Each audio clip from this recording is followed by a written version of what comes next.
Мекендештер, үйдүн сыртын утепление кылам дегендер көрүп койгулачы. Мына заңыраган чоң 2 кабаттуу үй салынган. Мына панорамасы бар, баардыгы бар. Анан мына кирпич менен курулган, калтара кирпич турат. Шыбак кылынган эмес.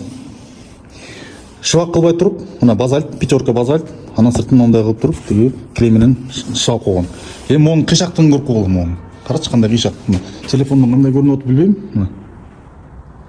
Бална мына могу терезени эле карасаң болот, мына кирип турат. Мынтип момда карасаң аңгылдың бүйтүндө.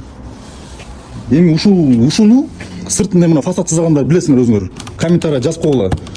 Кандай көрүнүш болот кийин? Мисалы мунун баарын азыр АМК чаппайсыңарбы же жанагындай түрлүү азыр декоративный эмелер чыгып атпайбы? Ошондой кылганда дагы могу аягында жыйынтыгы кандай көрүнөт азыр? Кийин могу баардык монда волна болуп өлө жаман көрүнөт. Эми муну эчтеке кыла албайсың. Азыр деген муну түздө албайсың дагы бүттү. Муну эми түздөлөт десеңер, конкретно аргумент менен айткыла. Мына мону түздөп койсок болот деп. Жөн эле сүйлөй бербегиле. Колуңар келген адамдар эмет койгула, ошо комментарий айткыла, түздөлбөбү, түздөлбөбү. Мен лично мен муну түздөш. Эч ким муну албайт да, кыскасы түздөшүн. Карасаңдар, монтип аткансаң, яма мына. Кандай көрүнүп атат, мында эмеден көрүнбөй атат да, карасаңдар, волна мына. Карабачы. Бүттү, бул эми эчтеке кыла албайт муну кардарын. Жалко да, карачы, эми үйдүн сыртын. Ошон үчүн айтам, мекендештер. Сыртын шыбаш керек. Ар бир өзүнүн мындай орусча айткылы, өзүнүн технологиясы менен салыш керек да, өзүнүн нормасы менен салыш керек. Кладка бүттү, сыртын как положено шыбак кылышыңар керек. Шыбак кылгандан кийин анан жана утепление кылгыла. Если жок тиги шыбак кылбай туруп базальт кылам десеңер, анда жанагындай открытый фасад деп коебу, өзү аты ар кандай аттар бар экен. Мындай жанагындай эме менен профилде менен коюлуп анан жазалып кетет да.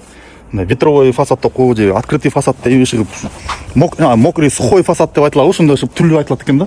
Ошол мекендештер, сразу айтам, ушуну кирпич менен кырам десеңер, кичине утепление, сырткы утеплениени арзаныраак кылам десеңер, то есть ушундай эле пиртик жабыштырып кылам десеңер, сөзсүз түрдө шыбак кылгыла. Шыбак кылсаңар, ал шыбак жердеги түп-түз кылып тегиздеп берет да, андан кийин анан мына ушул жумушту кыла бересиңер. Анан мынтип мына базальтты коюп же пенопласт болобу, базальт болобу чыгып, ушу менен анан ушуну түз чыгат баары.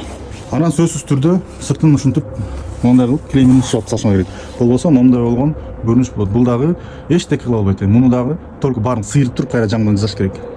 Ошо мекендештер, комментарий жазып койгула, муну эми түздөш үчүн кандай кылып, кандай жолдору бар.